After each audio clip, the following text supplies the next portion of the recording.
একজন প্রতিবেশীর সঙ্গে কি ধরনের আচরণ করা উচিত? প্রতিবেশী যদি একটু ধনী হয়, জাস্ট এটা এইভাবেই চিন্তা করলে হয় যে আমাদের গ্রামে একজন প্রতিবেশী আছে, যে প্রতিবেশীকে আপনি কিভাবে ইগনোর করবেন, পাশ কাটিয়ে যাবেন কিভাবে, রাত পোহালেই দেখা,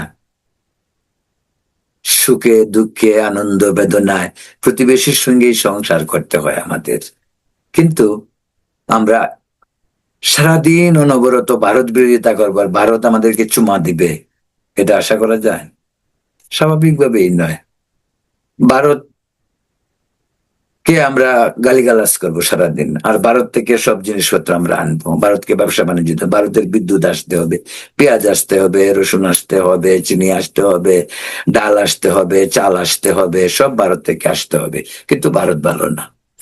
এই যে মানসিকতা, এই মানসিকতা আমাদের পরিবর্তন করতে হবে বাঁচতে হলে।